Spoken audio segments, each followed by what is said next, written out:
Mereka dirampas haknya, tergusulang lapang. Honda relakan darah juang kami, padamu kami berjanji, padamu kami berjanji.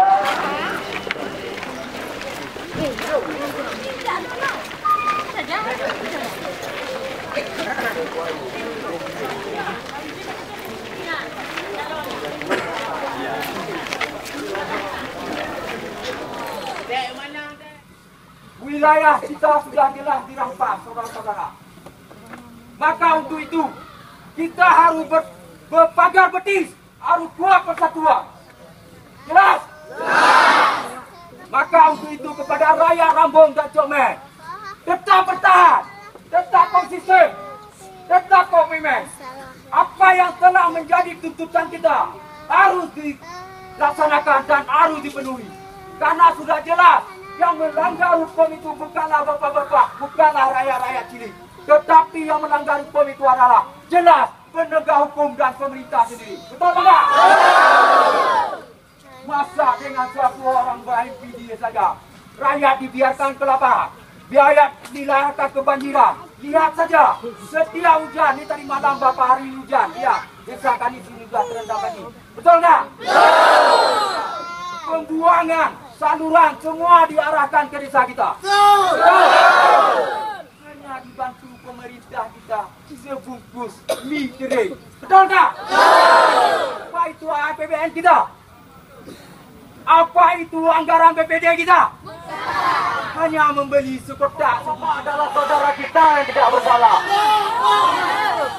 Kami meminta pada agar segera membebaskan rakyat kami itu.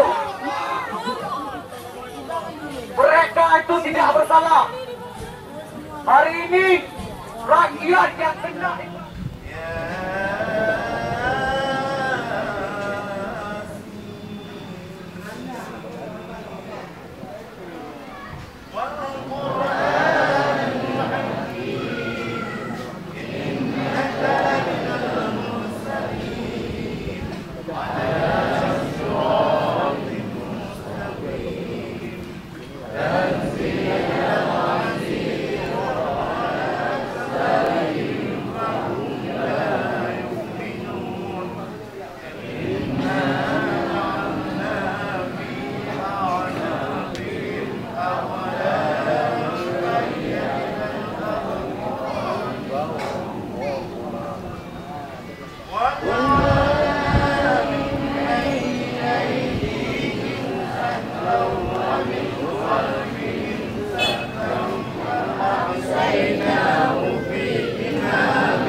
وكل شيء أحصيناه